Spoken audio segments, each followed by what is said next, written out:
有观众问我《美少女战士》的原作是咋完结的？哎呀，这个就比较尴尬，因为其实老版的第5季 TV 剧就可以说是已经演到了原作漫画的完结，但那个剧情呢，又不能说是真正的完结，这是怎么回事呢？且听我慢慢道来。首先，《美少女战士》是由女性漫画家武内直子老师于1992年至1997年之间在讲谈社的那颗游戏上连载的作品。直子老师就是著名的麻将鸽子王富坚义博的老婆，两人结婚后共育有1子1女，并且直子老师在成为漫画家之前就是属于开着豪车去交原稿的富二代，并且直子老师很喜欢溜冰，所以多次把自己的偶像伊藤绿的动作和服饰画到过自己的作品中。而讲谈社当年也财大气粗，92年至97年之间就找到了日本东映公司，同步制作了《美少女战士》的动画，共出了5季，正好对应了漫画的全18卷的内容。但问题是，当年的动画更加的子供向，人物性格更加的小清新，但实际原作漫画比动画要更黑暗更复杂。比如土萌莹这个角色，动画里她是一个招人欺负的老实妹子，动画里土萌的父亲还是一个被反派控制才变坏的可怜人，但漫画里土萌爸爸其实是一个严重脑子有病的人，为了研究生物合体对家里人不管不顾，土萌妈妈因意外被烧死，土萌莹还被烧得重伤，结果土萌的爸爸觉得这是一个千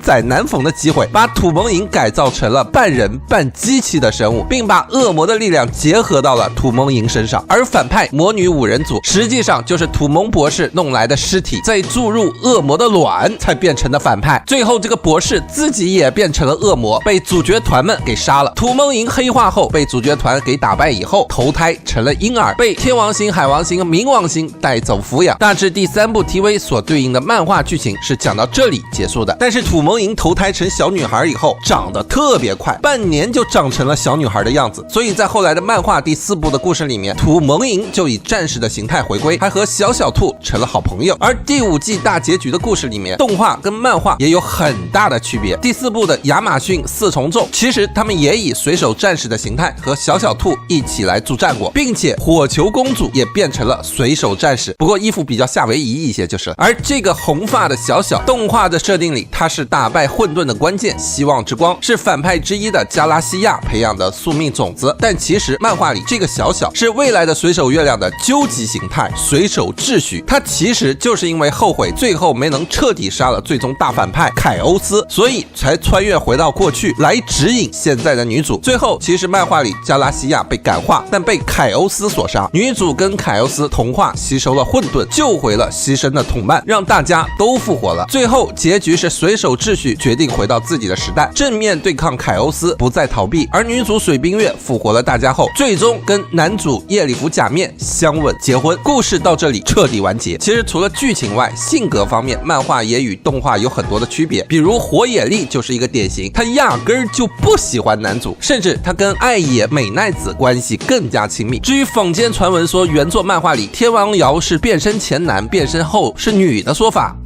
是错的。虽然漫画里抚养土萌莹的时候，天王瑶被叫做了瑶爸爸，但天王瑶其实就是一个个性外貌比较像男人的妹子而已。个人推荐，如果你没有时间补漫画，可以补一补新版《美少女战士》，新版的人物造型和性格剧情都比老版更贴合原作，而且也更加好看了。以上就是大致的《美少女战士》原作完结的介绍。各位觉得这样的结局如何呢？你还有什么作品想要知道结局是什么样子呢？赶紧到评论区里与我们探讨探讨吧。本期视频点赞过1万，我们就1天之内做出下一期视频，望各位多多点赞，多多支持。